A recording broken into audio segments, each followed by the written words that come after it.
नमस्कार। राज्यसभा टेलीविजन के खास प्रोग्राम विरासत में आपका स्वागत है। मैं हूं राजेश बादल और आज हम 1 घंटे तक होंगे उसके साथ जिसका नाम सुनते ही दिल से एक आह सी निकलती है। कुदरत एक इंसान को दौलत, शोहरत और रंजो गम के एक साथ तोहफे दे सकती है, ये कल्पना से परे है।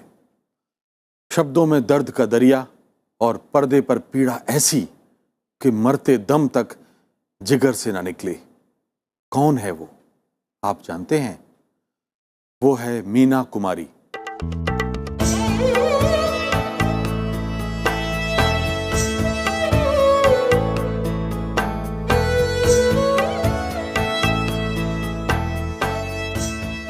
गुरुदेव रविंद्रनाथ टैगोर के खानदान की एक लड़की कला और संस्कृति के अनमोल संस्कारों को अपनी रगों में लेकर आई महजबी ने किस्मत के क्रूर मजाक के साथ माया नगरी में अपनी आंखें खोली। आम बच्चों की तरह न बचपन बीता, न जवानी के हसीन सपने देखे। मुंबई की महजबी के इस सफर पर एक नजर।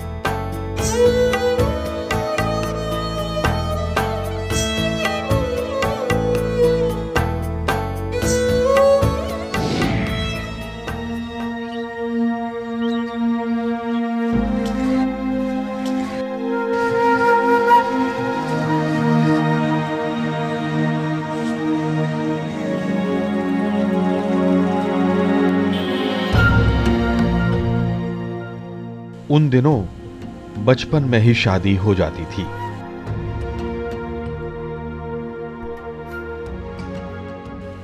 आठ 10 साल के होते ही लड़कियां ब्याह दी जाती थीं।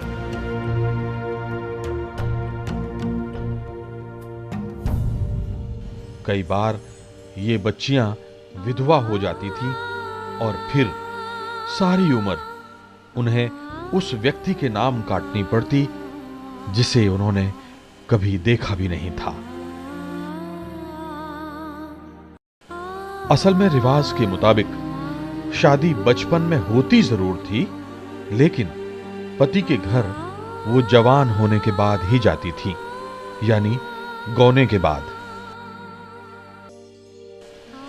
इस बीच अगर कोई विधवा हो जाए तो उसकी जिंदगी नर्क बन जाती। ऐसी ही एक बाल विधवा थी गुरुदेव रविंद्रनाथ टैगोर के खानदान में। रिश्ते में उनके भाई सुकुमार ठाकुर की बेटी उम्र भर विधवा होने की सजा का विरोध कर बैठी और सब कुछ ठुकराकर ईसाई धर्म अपना लिया।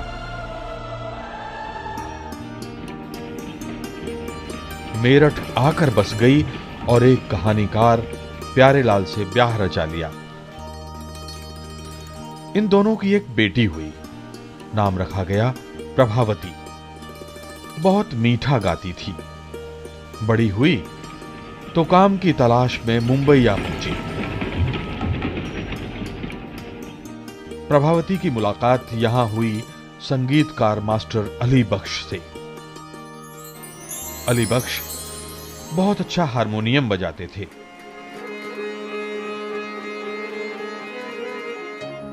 जोड़ी जम गई और दोनों ने शादी कर ली। प्रभावती अब इकबाल बानो थी। अली बख्श और इकबाल बानो के प्यार की निशानी थी महजबी, जिसे दुनिया ने आगे जाकर मीना कुमारी के नाम से जाना।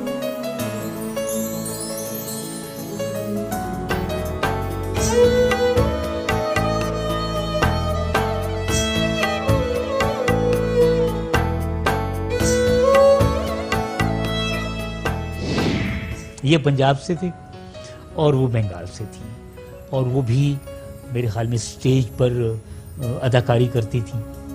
तो ये जो मिश्रण है बंगाल का और पंजाब का, तो वो उनको मतलब जो संगीत, और उनकी वालदा साहबा भी शायद यकीनन स्टेज पर जब कोई एक्टर पहले होते थे वो खुद ही गाया करते थे। 1 अगस्त 1932 को महजबी ने मुंबई में पहली बार दुनिया को अपनी आंखों से देखा। उसकी 2 बहनें और थीं। बड़ी बहन थी खुर्शीद और छोटी मधु। महजबी तो मदरसे में तालीम हासिल करना चाहती थी, लेकिन हालात इसकी इजाजत नहीं दे रहे थे और सिर्फ 4 साल की उम्र में कैमरे के सामने खड़ा होना पड़ गया। फिल्म थी लेदर फेस और निर्देशक थे विजय भट्ट। पहले दिन 25 रुपए मिले और तब उस दिन घर में चूल्हा जला।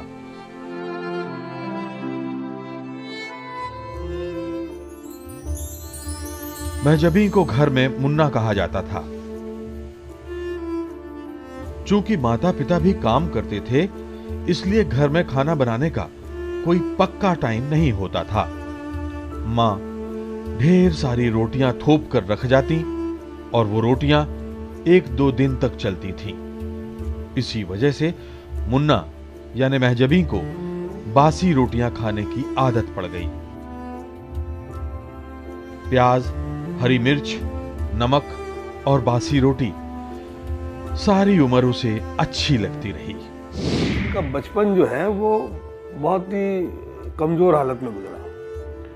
वो इस वजह से कि उनके वालिद जो थे अली बख्श साहब, वो एक हारमोनियम बजाने वाले थे और 2 बच्चियां पहले इनसे पैदा हो चुकी थी इनके। तो उनको ये उम्मीद थी कि इस बार शायद बेटा पैदा होगा, लेकिन मीना कुमारी पैदा हो गई, बेटी फिर पैदा हो गई, तीसरी बेटी।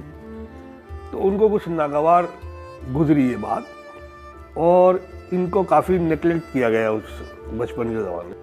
अच्छा हालात नहीं थे घर के, तो इनके वालिद ने इनको चाइल्ड स्टार के तौर पे, चाइल्ड आर्टिस्ट के तौर पे फिल्मों में भेजना शुरू किया। घर की आर्थिक स्थिति डामाडोल ही रहती थी, इसलिए कैमरे से महजबी का रिश्ता साल दर साल गहराता गया। 8 साल की थी तो 2 फिल्में और मिली। ये थी एक ही भूल और पूजा। She had became the meal ticket. She didn't have a normal childhood, and from the age of 6 or 7, she was just being hawked around from place to place as a child artist. And the money that she made, the family survived on that. महजबी की आवाज भी बड़ी मीठी थी। 9 साल की थी तो संगीतकार अनिल विश्वास ने फिल्म बहन के लिए महजबी और वीणा की आवाज में एक गीत रिकॉर्ड किया। यह गीत काफी पसंद किया गया। सुनिए इस गीत की एक दुर्लभ रिकॉर्डिंग। ले चल अपने नागरिया, मुझे ले चल अपने नागरिया, गोकुल वाले सांवरिया, गोकुल वाले सांवरिया।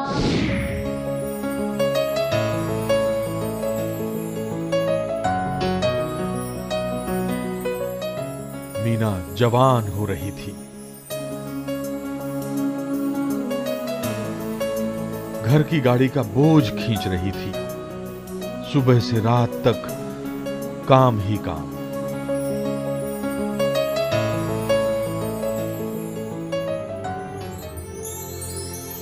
पैसा पैदा करने वाली एक मशीन।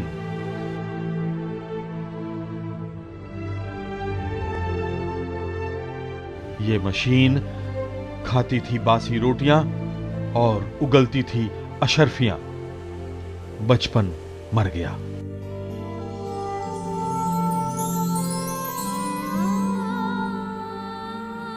जवानी के एहसास ने दम तोड़ दिया।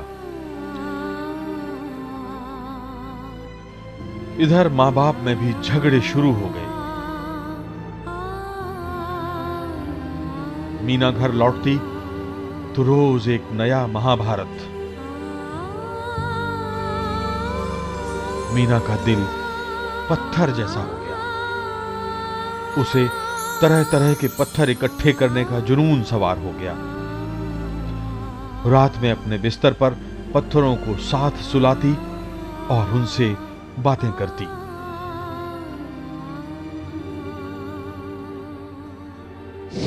मैं जब पहली बार उनके बेडरूम में गया तो मैंने देखा था कि उनका जो मोल्डिंग होता है ऊपर छत के ऊपर, तो उस मोल्डिंग में MM लिखा था।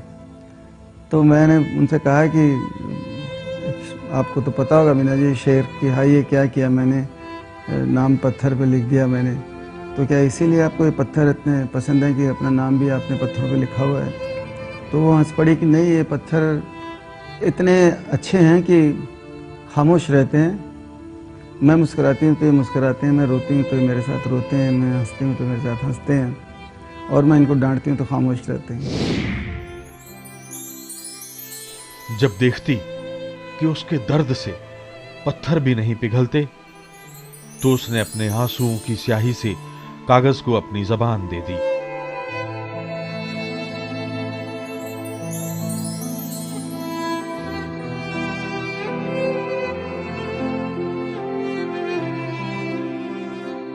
छोटी छोटी नज़में, शेर और कहानियां लिखना शुरू कर दिया।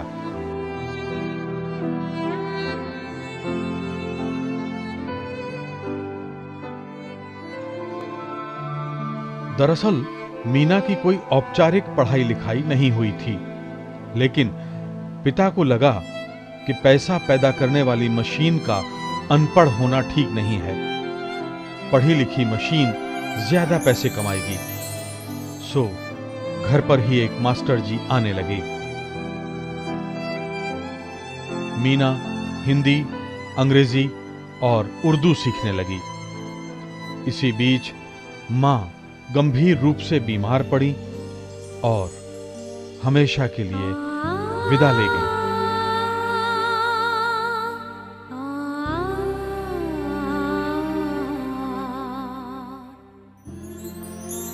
मीना पर दोहरा बोझ आ पड़ा।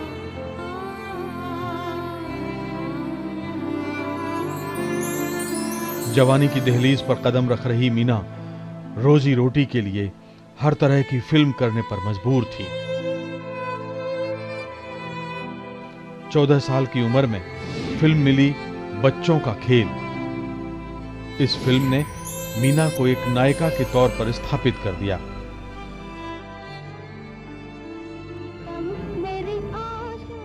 एक्टिंग तो सब पसंद करते थे, लेकिन फिल्में तीसरे दर्जे की मिला करती थीं। संदेश मेरा पाके मुझे दर्श दिखाना।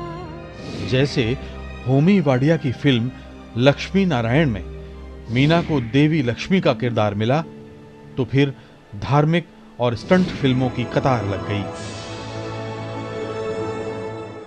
हालांकि इनमें भी हनुमान पाताल विजय और गणेश महिमा फिल्मों ने खूब लोकप्रियता बटोरी। होमी वाडिया के साथ मीना की आखिरी फिल्म थी अलादीन का चिराग। इसमें काम करने के लिए 10,000 रुपए मिले। इन रुपयों से उसने सेकंड हैंड प्लेमाउथ कार खरीदी और ड्राइविंग सीखी। ये 1950 का साल था।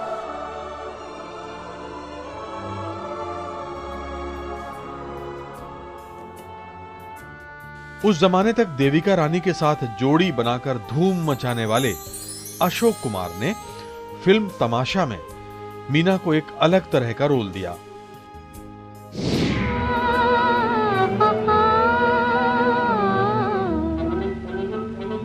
चुपके चुपके मेरे महलों में आके, चुपके चुपके मेरे महलों में आके, धीरे धीरे मेरा घूंघट हटा के, धीरे धीरे मेरा घूंघट हटा के, कोई कानों में गुन गुन गुन गुन गुन गुनाया रे, कानों में गुन गुन गुन गुन गुन गुनाया रे, सपने में साजन आ गए, रात मोहे मीठा मीठा सपना आया रे, सपने में साजन आ गए। हालांकि फिल्म नहीं चली, लेकिन इस फिल्म के सेट पर सपनों के राजकुमार कमाल अमरोही से मुलाकात हुई। जो बाद में मीना की जिंदगी में बहार बनकर दाखिल हुए।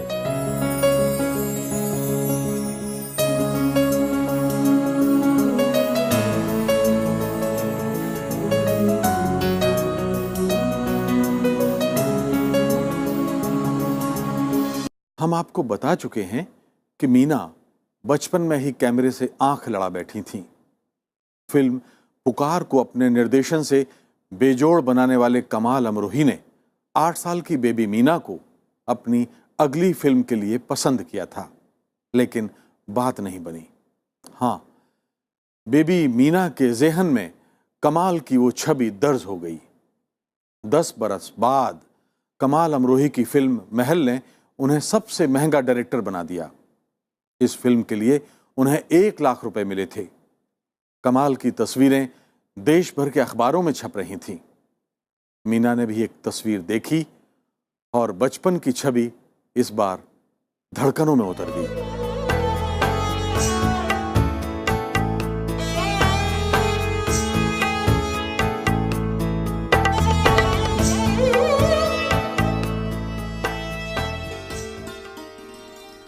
मीना इस तस्वीर की पूजा करने लगी। मन ही मन मनाती, काश एक बार कमाल से मुलाकात हो जाए। और एक दिन तो वाकई चमत्कार हो गया। कमाल अमरोही के सेक्रेटरी बाकर अली मीना से पूछ रहे थे, कमाल साहब अनारकली बना रहे हैं, आप काम करेंगी? मीना की बाछें खिल गई। या खुदा तेरा लाख लाख शुक्र है। बाकर अली ने मीना को अनारकली के निर्माता मक्खनलाल जी के सामने खड़ा कर दिया। अफसोस, मक्खनलाल ने मीना को खारिज कर दिया। और तब कमाल अमरोही अड़ गए। आखिर निदेशक की पसंद को वो कैसे खारिज कर सकते हैं? फिर तो बन गई फिल्म, ले आए अपनी मर्जी की हीरोइन। कमाल अमरोही काम नहीं करेगा। मक्खनलाल जी ने हार कर हथियार डाल दिए, लेकिन शर्त रखी, मीना को 3000 से ज्यादा नहीं देंगे। और अब मीना के पिता रूठ गए। पिछली फिल्म अलादीन का चिराग में मीना को 10,000 रुपए मिले थे। इस फिल्म में 3,000? ना, मीना किसी भी कीमत पर फिल्म में काम नहीं करेगी। और फिर एक बार कमाल अमरोही सामने आए और 15,000 पर बात पक्की हो गई। 13 मार्च 1951 को मीना ने कॉन्ट्रैक्ट पर दस्तखत कर दिए। कमाल बेफिक्र होकर फिल्म की लोकेशंस देखने दिल्ली और आगरा के आसपास जा पहुंचे। वो 21 मई 1951 की तारीख थी। कमाल दिल्ली में अपने होटल में बैठे सुबह चाय पी रहे थे कि उस दिन के अखबार में एक खबर पर नजर पड़ी। अभिनेत्री मीना कुमारी कार दुर्घटना में घायल। कमाल घबरा गई। कमाल को दिल्ली के इस होटल में छोड़कर अब चलते हैं उधर मीना के पास। दरअसल हुआ यह था कि अनारकली का कॉन्ट्रैक्ट साइन करने के बाद गदगद मीना पिता और बहन मधु के साथ पूना के पास किसी हिल स्टेशन पर सैर सपाटे के लिए निकल गई।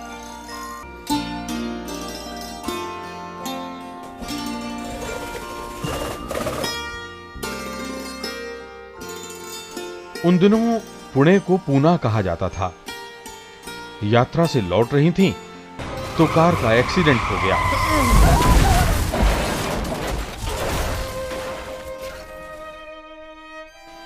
और मीना पूना के अस्पताल में दाखिल हो गई। वो डिप्रेशन में आ गई। अब क्या होगा? अनारकली का क्या होगा?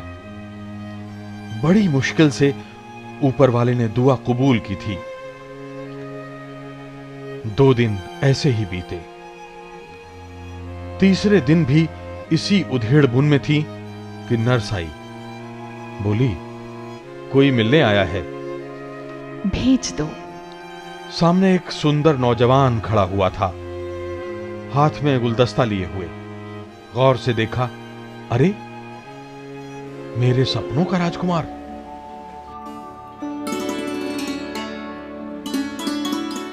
कमाल साहब, आप? हां, मैं दिल्ली में था। खबर मिली तो सीधा चला आ रहा हूं। कैसी हो? आप सामने हो तो किसकी तबीयत खराब हो सकती है?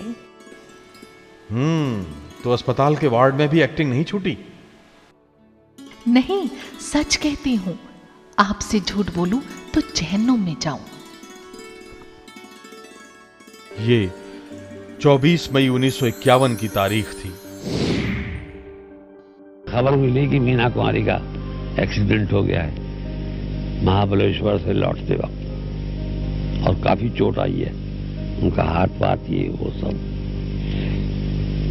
वो तो हमेशा के लिए डैमेज हो गया था। तो वहां हम पहुंचे। मीना कुमारी की बड़ी बहन उस वक्त वहां मौजूद थी। तो उनका लो भाई, जिसका इंतजार था वो आदमी आ गया। ये फिक्रा उन्होंने, यहां से वो कहानी शुरू हुई। यानी मेरी जिंदगी में उनके आने की। इसके बाद एक गाड़ी रोज बंबई से पूना आती और अस्पताल में मीना से मिलकर लौट जाती। कमाल खुद ड्राइव करते आते थे।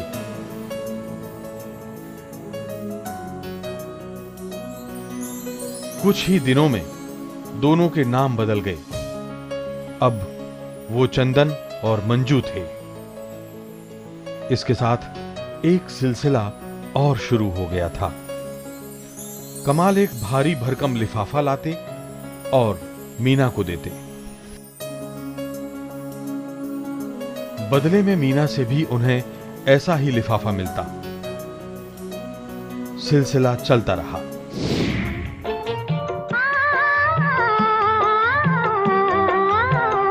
तेरा खुद लेके सनम पाँव कहीं रखते हैं हम, कहीं पड़ते हैं कदम, कहीं पड़ते हैं कदम।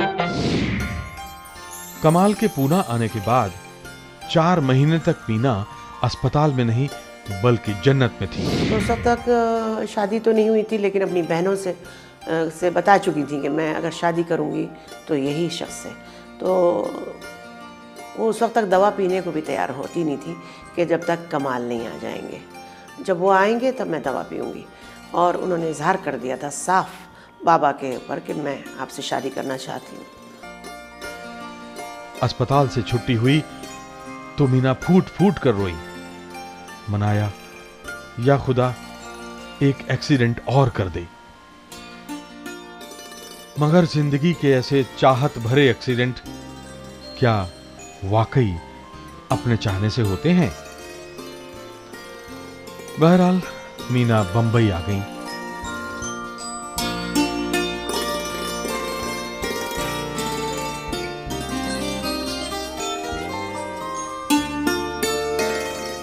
लेकिन अनारकली को तगड़ा झटका लगा।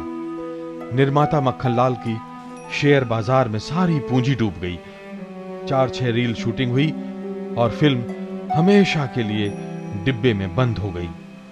मीना का फिल्म से तो रिश्ता टूट गया, लेकिन टेलीफोन के जरिए कमाल से दिल के तार जुड़ गए।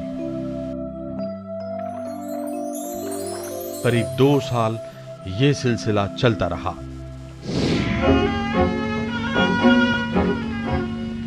जिनसे पल भर की पहचान बने अब मन के वो मेहमान। ये क्या पागलपन है, ये क्या पागलपन है। इस दरमियान मीना कुमारी की 2 फिल्में रिलीज हुईं। एक बैजू बावरा और दूसरी फुटपाथ। इन फिल्मों ने मीना को फिल्मी सितारों की पहली जमात में बैठा दिया।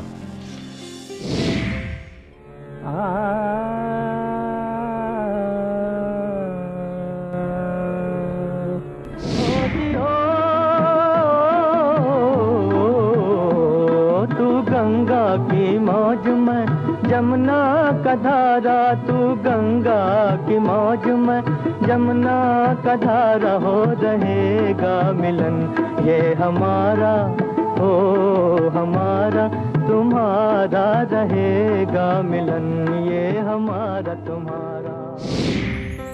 ये कहानी हम आपको बताएंगे आगे। अभी तो चलते हैं चंदन और मंजू के पास। एक दिन कमाल के सेक्रेटरी बाकर अली मीना के पास पहुंचे। ये क्या बचपना कर रहे हो तुम लोग, इतने साल हो गए, अरे या तो शादी करो या फिर अपना अपना रास्ता नापो। क्या तुम कमाल से प्यार करती हो? मीना का दिल बल्लियों में उछलने लगा। बोली, एक बार नहीं 100 बार कहती हूं हाँ हाँ हाँ। मीना जी ने कहा कि मैं आपसे निकाह करना चाहती हूँ। उन्होंने दोनों ने अपने वालिद जो उनके बाप थे, मीना जी ने उनके खिलाफ जाकर बाबा से निकाह कर लिया एक दिन खामोशी से। उन दिनों पिताजी मधु और मीना को लेकर रोज शाम 8 बजे फिजियोथेरेपी के लिए जाया करते थे। जाते हुए छोड़ देते और 10 बजे लौटते तो बेटियों को साथ लेते। योजना के मुताबिक काम हो गया। बेटियों को उतार कर इधर बाबूजी की गाड़ी गई, उधर से दूसरी गाड़ी आई, दरवाजा खुला और एक झटके में मीना और मधु गाड़ी के अंदर। बाकर अली और कमाल अमरोही गाड़ी में बैठे थे।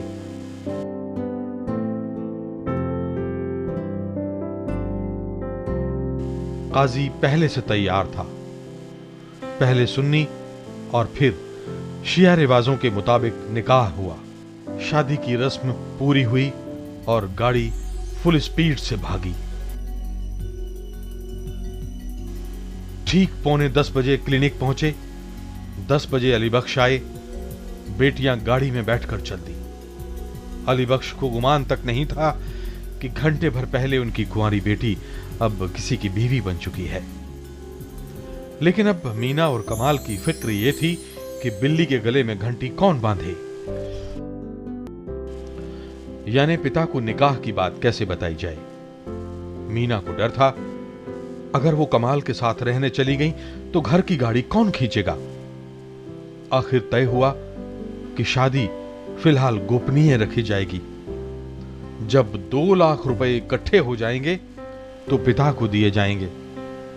इससे कुछ साल तक घर का खर्च चल जाएगा। कमाल मीना की परेशानी समझते थे। लेकिन कुछ दिनों के बाद भेद खुल ही गया। पिता को शादी का पता चल गया।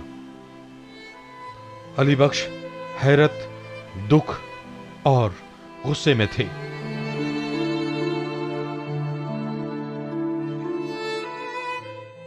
घर में बेहद तनाव था। इसका असर मीना की एक्टिंग पर भी पड़ा। बाप बेटी में बातचीत बंद हो चुकी थी।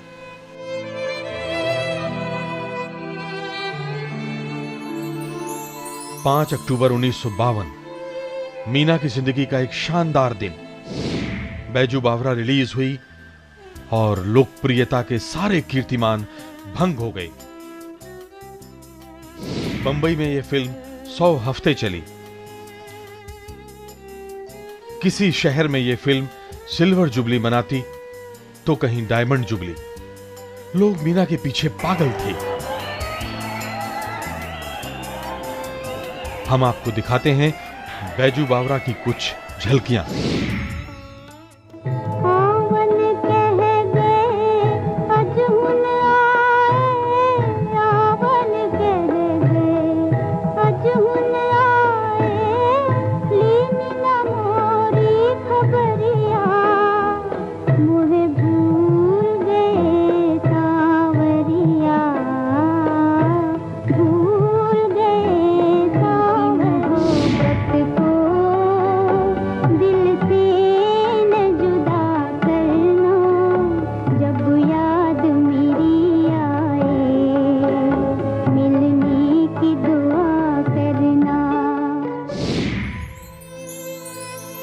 मीना शोहरत की बुलंदियों पर थी, लेकिन उसका दिल वीराने में भटक रहा था।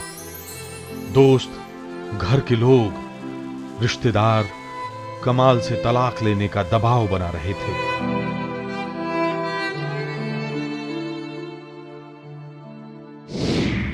कमाल साहब और मीना जी का एक हो जाना, शादी हो जाना कुछ लोगों को भाया नहीं। और एक दिन तो हद हो गई। मीना शूटिंग पर जाने के लिए घर से निकल ही रही थी कि पिताजी आकर सामने खड़े हो गए। कहां जा रही हो? कमाल साहब की नई फिल्म शुरू हो रही है, आज से उसकी शूटिंग है। तुम वहां नहीं जा सकती। क्यों? मैं महबूब साहब को हां कह चुका हूं। उनकी फिल्म अमर में तुम्हें काम करना है। मैं अमर नहीं करूंगी। ये मुमकिन नहीं। महबूब साहब को फिल्म इंडस्ट्री में कोई ना कह सकता है। और जानती हो, फिल्म के हीरो दिलीप कुमार हैं। कॉन्ट्रैक्ट तोड़ा तो इस घर के दरवाजे हमेशा के लिए बंद हो जाएंगे। मीना ने हथियार डाल दिए। शूटिंग शुरू हो गई। वो कैमरे के आगे हंसती थी, लेकिन दिल रोता था। इस तरह तो शूटिंग कैसे चलती? 5 दिन ही बीते थे और मीना 6वें दिन कॉन्ट्रैक्ट तोड़कर बॉम्बे टाकीज में कमाल अमरोही के कैमरे के सामने जाकर खड़ी हो गई। शाम को घर लौटी तो दरवाजे वाकई बंद हो चुके थे। पिता को समझाने की लाख कोशिश की, लेकिन कोई नतीजा ना निकला। ब्याह के बाद उसकी ये पहली विदा थी। अपनी कार में फूट फूट कर रोती मीना बाबुल का घर छोड़ पिया के घर जा पहुंची। ये 14 अगस्त 1953 की तारीख थी। ससुराल में अगवानी के लिए कोई न था। अगले दिन मीना ने पिता को चिट्ठी लिखी। बाबूजी, मैं आपका घर छोड़ आई हूं। मेरे कपड़े और किताबें वहां हैं। जब सहूलियत हो तो भिजवा दें। मैं अपनी कार आपको कल तक भेज दूंगी। आपको आने जाने में दिक्कत नहीं होगी। आपसे हाथ जोड़कर एक ही विनती है, कृपया कमाल को दामाद मान लीजिए और तलाक के बाद मन से निकाल दीजिए। कमाल आपको सलाम कहते हैं। आपकी प्यारी बेटी। देखते ही देखते माया नगरी में यह घटना जंगल में आग की तरह फैल गई। मीना की नई दुनिया में सिर्फ काम ही काम था। मीना दिन रात काम कर रही थी। उसने एक के बाद एक कामयाब फिल्मों की झड़ी लगा दी। पैसा पानी की तरह बरसने लगा। कमाल अमरोही और बाकर अली ने बाकायदा मीना का मैनेजमेंट संभाल लिया। दाना पानी, नौलखा हार और दायरा ने मीना को नई पहचान दी। कमाल अमरोही ने मीना के साथ अपनी प्रेम कहानी पर फिल्म दायरा बनाई। फुटपाथ भी मीना कुमारी के फिल्मी कैरियर की लोकप्रिय फिल्म साबित हुई।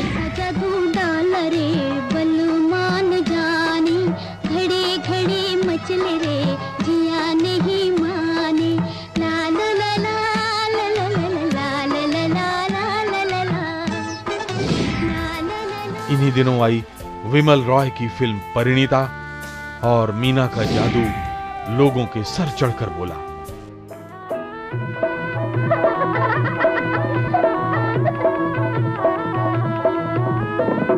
जाके अब ससुराल में रहना, सास ससुर की सेवा करना, सब कुछ सहना, कुछ भी न कहना, हाथ को रखना संभाल के। चलो दुल्हनिया पिया से मिलने, छोटा सा घूंघट निकाल के, छोटा सा घूंघट निकाल के। उन दिनों फिल्म फेयर अवार्ड मिलना किसी भी कलाकार के लिए सपने जैसा होता था। 21 मार्च 1954 को मीना कुमारी को बैजू बावरा के लिए सर्वश्रेष्ठ अभिनेत्री का पहला फिल्म फेयर अवार्ड मिला। इस अवार्ड का नशा उतरा भी न था कि अगले साल 1954 में फिर मीना कुमारी ने परिणीता के लिए ये अवार्ड पाया। जिसे देखो उसकी जबान पर एक ही नाम था, मीना कुमारी।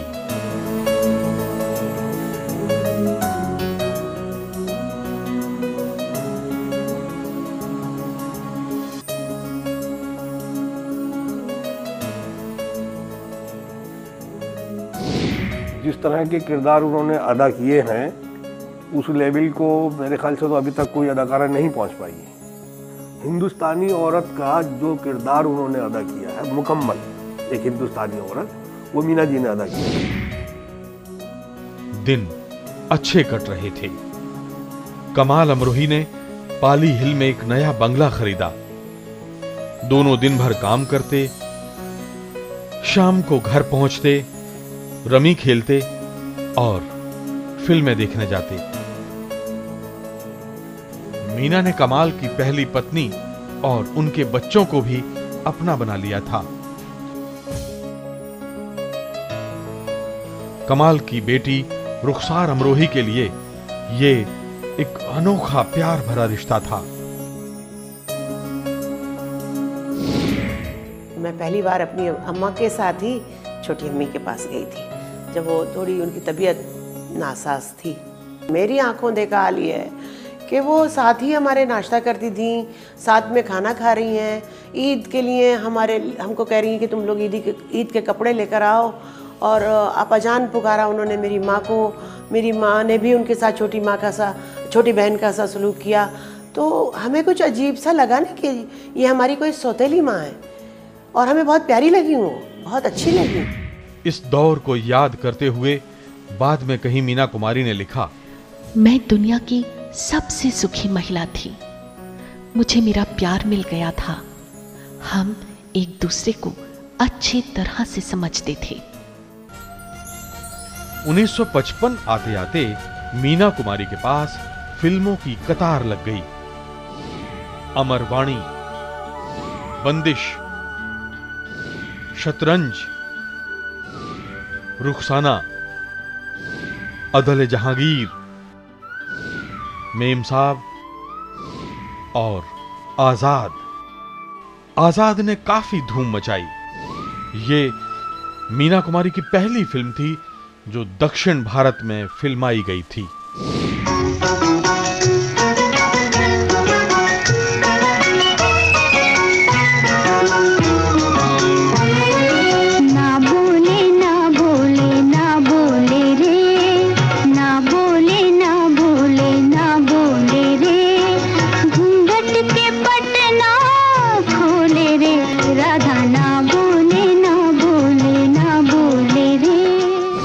आज़ाद की शूटिंग का एक वाकया सुनाऊं आपको। ऊटी और कोयम्बतूर के बीच में एक रोप वे है जिस पर ट्रॉली की मदद से सामान ले जाया जाता है। फिल्म का एक सीन था जिसमें दिलीप साहब मुझे शहर से दूर डाकुओं के गारों में ले जाते हैं। हम दोनों को एक ट्रॉली पर बैठकर वहां तक पहुंचना था। चुनाचे एक ट्रॉली पर तो मैं और दिलीप साहब बैठ गए और दूसरी ट्रॉली पर कैमरामैन। सफर शुरू हुआ, मगर जब हम कोई 300-400 फुट की बुलंदी पर पहुंचे तो आदत के मुताबिक मेरा तो सर चकराने लगा और 2 ट्रॉलियों के वजन से रोपवे भी झूलने लगी। और बढ़ते बढ़ते ये झोल इतना बढ़ा कि हमारी ट्रॉली और जमीन के बीच मुश्किल से 1 फुट का फासला रह गया होगा। ट्रॉली अगर जमीन से टकरा कर उछलती तो मेरे तो हाथ पांव फूल गए, सांस रुकने लगी, हलक सूख गया। मगर दिलीप साहब फिर भी दिलीप साहब थे। शूटिंग के दौरान कमाल और मीना रामेश्वरम घूमने गए। इसी यात्रा में इस जोड़ी ने यादगार फिल्म पाकीज़ा बनाने का सपना देखा। लेकिन पाकीज़ा की कहानी देखेंगे इसी प्रोग्राम में आगे। दरअसल दक्षिण भारत के इसी सफर में इस जोड़ी को किसी की नजर लग गई। अच्छी भली गृहस्थी में जलती हुई तीलियां पड़ी। लौटे तो दोनों के बीच कुछ ऐसा घटा जो ना घटता तो अच्छा था। अंदर ही अंदर कुछ टूट चुका था। कमाल ने बहुत बाद में कहीं पर इसका संकेत कुछ इस तरह दिया। 3-4 साल की शादी के बाद हमारा रिश्ता गहरा था। हाँ, हर सुबह जागते ही मैंने पत्नी को आई लव यू नहीं कहा। मैं सोचता था कि रोज रोज इस तरह के घोषणा पत्र की जरूरत ही क्या है, पर शायद मैं गलत था। फासले बढ़ते गए और एक दिन चाय की टेबल पर साफ साफ बात हो गई। मीना ने कहा, मैं काम बंद नहीं कर सकती। अगर आप बार बार मेरा वादा याद दिलाओगे तो मैं तलाक लेना पसंद करूंगी। अरे, इसमें तलाक कहां से आ गया मीना? हम एक दूसरे को प्यार करते हैं। वो तो ठीक है, पर तुम जानते हो इन दिनों फिल्म इंडस्ट्री में मेरी क्या हैसियत है और मैं कितना कमाती हूँ। ये तो सच है, लेकिन हमें मिलकर ही कोई रास्ता निकालना होगा। आखिरकार 3 शर्तों पर समझौता हुआ। 1, मीना हर हाल में शाम 6:30 बजे घर आ जाया करेंगी ताकि दोनों एक दूसरे के साथ ही समय बिताएं। 2, अपने मेकअप रूम में मीना किसी बाहरी इंसान को अंदर नहीं आने देंगी। और 3, सिर्फ अपनी कार में बैठकर ही मीना कहीं जाएंगी। मुझे इतनी इजाज़त दे दीजिए कि मैं ये कंटिन्यू रखूं। तो उन्होंने कहा ठीक है, तुम फिर ऐसा करो कि तुम शाम को 6 बजे तक घर आ जाया करोगी और किसी भी आदमी से या किसी भी डायरेक्टर से अलग मेकअप रूम में नहीं मुलाकात करोगी। इस तरह चंदन मंजू की शादी शर्तों पर चल पड़ी। पर ऐसा कहीं होता है? चंद रोज बीते और एक एक कर तीनों शर्तें टूट गई। क्या विडंबना थी। मीना की हर फिल्म हिट हो रही थी और जिंदगी की फिल्म पिट रही थी। हिट फिल्मों का एक दौर देखिए।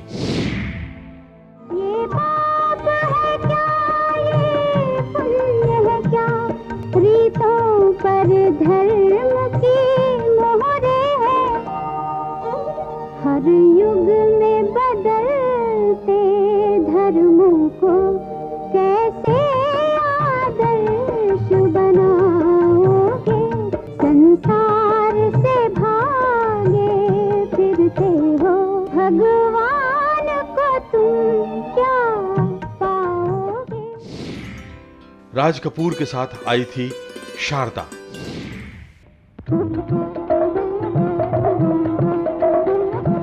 जनगण मंगलदायक राम, रघुपति राघव राजा राम। जनगण मंगलदायक राम, रघुपति राघव राजा राम। शरण शरण श्री सीताराम, शरण शरण श्री सीताराम, रघुपति राघव राजा राम। जनगण मंगलदायक राम, रघुपति राघव राजा राम। इसके बाद 1959 में राजेंद्र कुमार के संग आई चिराग कहां रोशनी कहां। इस फिल्म ने भी धूम मचाई।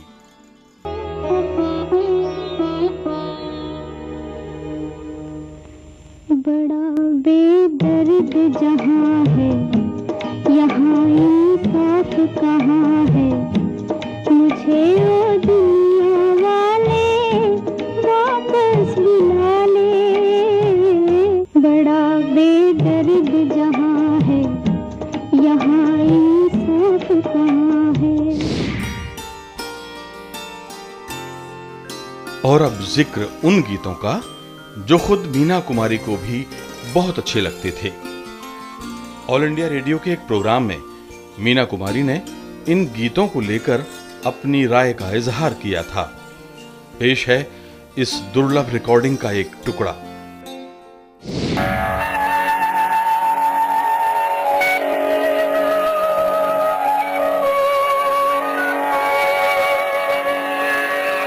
एक मौज मचल जाए तो तूफान बन जाए, एक फूल अगर चाहे गुलिस्तान बन जाए, एक खून के कतरे ही में है तासीर इतनी, एक कौम की तारीख का उन्वा बन जाए। तो लीजिए दिल एक मंदिर का गीत सुनिए।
आप जानते हैं, काजर काजर सब कहें, जानत बस मनमोर, दीपक हृदय जराए के उभरियो नैनन कोर। तो सुनिए फिल्म काजल का गीत। शर्मा के न यूं ही खो देना रंगीन जवानी की घड़ियां,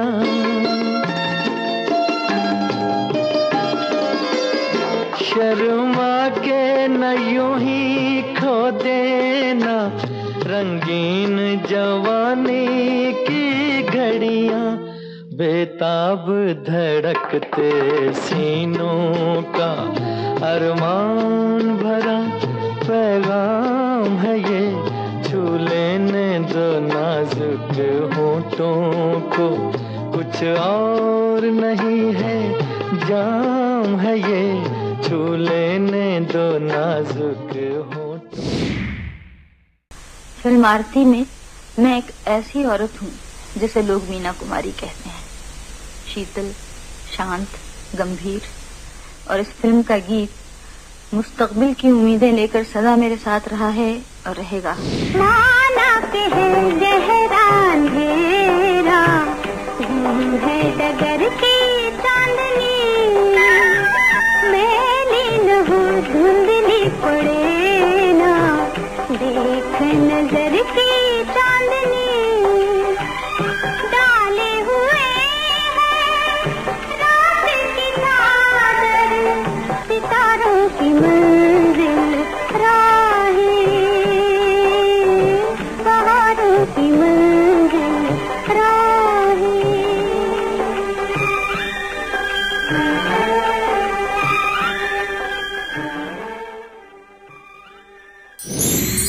लेकिन 1960 की 2 फिल्में ऐसी थीं जिन्होंने मीना कुमारी को नई उड़ान दी। ये थी दिलीप कुमार के साथ कोहिनूर और दिल अपना और प्रीत पराई। जिनसे मिलने की तमन्ना थी वही आते हैं, चांद तारे मेरी राहों में बिछे जाते हैं, चूमता है मेरे कदमों को गगन, आज की रात सारी दुनिया नजर आती है दुल्हन, आज की रात। दो सितारों का ज़मीन पर है मिलन, आज की रात, आज की रात। किसी का प्यार लेके तुम नया जहां बसाओगे, ये शाम जब भी आएगी तुम हमको याद आओगे, अजीब दास्तां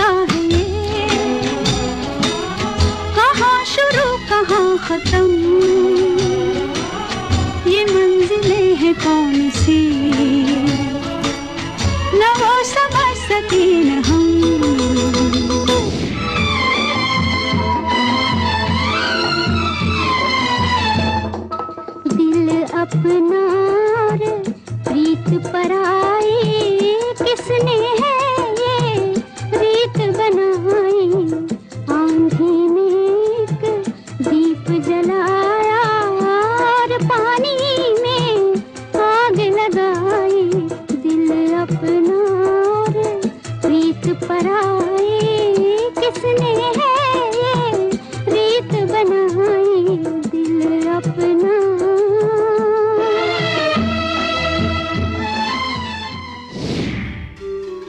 मीना कुमारी की प्रीत अब पराई हो चुकी थी। घर काटने को दौड़ता था और एक दिन तो हद हो गई। दोपहर के भोजन में मीना कुमारी का जायका खराब हो गया। रुलाई फूट पड़ी। कमाल से बोली, मैं कितनी अभागी हूं। बचपन से बासी रोटियां पसंद है, पर इस घर में वो भी नसीब में नहीं। चंदन मंजू का चेहरा हैरानी और दुख से देख रहे थे। उन्हें सदमा पहुंचा था। इन्हीं दिनों गुरुदत्त ने मीना कुमारी को साहेब बीवी और गुलाम की छोटी बहू के लिए न्योता भेजा। कमाल नहीं चाहते थे कि मीना ये भूमिका निभाएं, लेकिन मीना ने हां कर दी।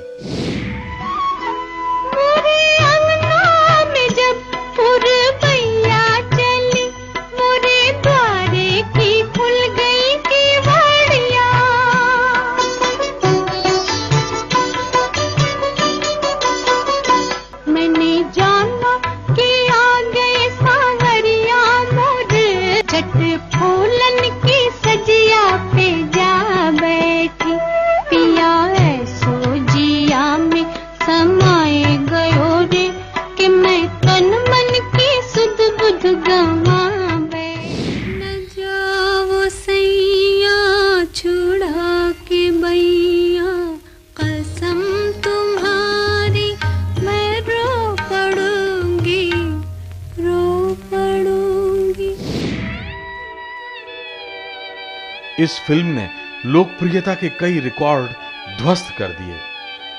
मीना कुमारी घर घर में छोटी बहू के नाम से जानी जा रही थी। कमाल इस फिल्म में न चाहते हुए भी मीना के सलाहकार बन गए थे। नामों में से एक है वो तो। दरअसल छोटी बहू को इस फिल्म में शराब पीनी होती है और नशे में मीना कैसे अभिनय करेगी ये कमाल ने ही सिखाया था। इस फिल्म तक मीना के होठों ने शराब को छुआ तक न था। बड़ा चला है नसीहत करने। मुझे पति का ख्याल नहीं तो और किस पत्नी को है बता दो। पति को पाने के लिए मैंने अपना सब कुछ निछावर कर दिया। अपने यशोदा दुलार तक को भुला दिया मैंने। और तुम्हें तो मुझे पति का ख्याल नहीं। इस फिल्म को बर्लिन फिल्म फेस्टिवल के लिए चुना गया। छोटी बहू के किरदार के लिए भी मीना को लगातार तीसरी बार 1963 में फिल्म फेयर अवार्ड मिला। ये एक नया रिकॉर्ड था। इस साल सर्वश्रेष्ठ अभिनेत्री के लिए 3 फिल्में खिताबी दौड़ में थीं। ये फिल्में थीं साहेब बीबी और गुलाम, मैं चुप रहूंगी और आरती। और क्या ही दिलचस्प बात थी कि तीनों फिल्मों की नायिका मीना कुमारी थी। अब साफ हो गया था कि गृहस्थी की गाड़ी संग संग नहीं चल सकती। दोनों अंदर अंदर घुट रहे थे। इसका असर सेहत पर भी पड़ा। नींद नहीं आने के कारण मीना ने डॉक्टर को दिखाया तो उन्होंने दवा के तौर पर ब्रांडी का एक छोटा ड्रिंक लेने की सलाह दी। बस यहां से ब्रांडी कुछ इस तरह जिंदगी में दाखिल हुई कि आखिरी सांस तक मीना से चिपकी रही। जिंदगी के बदरंग दिनों में भी मीना शानदार फिल्में दे रही थीं। गुलजार की मेरे अपने ऐसी ही एक फिल्म थी। कोई होता जिसको अपना हम अपना कह लेते यारो, पास नहीं तो दूर ही होता लेकिन कोई मेरा अपना। कोई होता जिसको अपना हम अपना कह लेते यारो, पास नहीं तो दूर ही होता, लेकिन कोई मेरा अपना। गुलजार मीना के शुभ चिंतक थे, लेकिन गृहस्थी को टूटने से वो भी नहीं रोक पाई। इसी दौर में एक नए कलाकार धर्मेंद्र ने पर्दे पर अपनी हाजिरी से लोगों का ध्यान खींचा। मीना शिखर पर थीं, लेकिन इस नए अभिनेता के साथ वो फिल्म फूल और पत्थर में काम करने के लिए तैयार हो गईं। सुन ले पुकार आई आज तेरे द्वार लेके, आंसुओं की धार मेरे सांवरे। मैं तो एक भीख मांगू तो से फैला के हाथ रे। सुन ले पुकार आई आज तेरे द्वार लेके, आंसुओं की धार मेरे सांवरे। धर्मेंद्र को मीना ने अभिनय की बारीकियां सिखाईं, लेकिन धर्मेंद्र भी ब्रांडी का साथ ना छोड़ा पाए। आखिरकार वो मनहूस घड़ी भी आ पहुंची। 5 मार्च 1964 फिल्म पिंजरे के पंछी के मुहूर्त का दिन। 11 बजे मीना को मेकअप के साथ पहुंचना था। वक्त गुजरता जा रहा था। मीना नीचे नहीं आ रही थी। परेशान बाकरेली ऊपर मेकअप रूम के दरवाजे पहुंचे, लेकिन उन्हें बाहर ही रोक दिया गया। काफी देर हो गई तो बाकर जबरन भीतर चले गए। अंदर जो भी हुआ मैं आपको नहीं बता सकता। हां, नतीजा ये निकला कि मीना ने ऐलान कर दिया कि अब वो कमाल अमरोही के घर नहीं लौटेंगी। रात हो गई, मीना घर नहीं पहुंची। कमाल आधी रात के बाद तक बंबई की सड़कों पर भटकते रहे, मीना को खोजते रहे। वो चली गई सीधी महमूद एक्टर जो थे, महमूद साहब उनके घर चली गई। वो उनके बहनोई थे। और जब बाबा रात को उनको मनाने गए कि चलो मीना, अपना घर छोड़ के कोई भी बीवी नहीं ऐसे जाती, किसी और से झगड़ा हुआ, और कल अगर सुबह का सूरज निकल आया और अखबारों में आ गया कि मीना ने घर छोड़ दिया, तो मैं कभी नहीं आऊँगा, फिर मैं लेने नहीं आऊँगा। बाबा फिर दोबारा उन्हें लेने गए नहीं, वो खुद से चल के कभी आई नहीं। खोजते खोजते छोटी बहन मंजू के घर जा पहुंचे। मीना ने अपने को एक कमरे में बंद कर लिया था। कमाल दरवाजा पीटते रहे, मीना बाहर ना निकली। कमाल ने माफी मांगी, बाकर को नौकरी से हटाने का वादा किया, अपने प्यार की दुहाई दी, लेकिन दरवाजा ना खुला। चंदन और मंजू के रास्ते अलग हो चुके थे। जिंदगी अक्सर ऐसे मोड़ पर इंसान को बेहद अकेला कर देती है। आखिर सफर में कौन अकेला होना चाहता है, पर यह हो जाता है। ऐसा लगता है किसी तीसरे ने यह पटकथा पहले ही लिख दी थी, हम तो सिर्फ एक्टिंग कर रहे थे। दोनों पक्ष घुटते हैं, रोज जीते हैं और रोज मरते हैं। इसी का नाम जिंदगी है। कमाल से अलगाव मीना के लिए जानलेवा साबित हुआ। कैसे उनका दर्द कागज के पन्नों पे उतरा और कैसे कमाल अमरोही एक बार फिर उनकी जिंदगी में दाखिल हुए। हालांकि तब तक काफी देर हो चुकी थी। देखेंगे अगले एपिसोड में, और ये एपिसोड आप देखना ना भूलिए।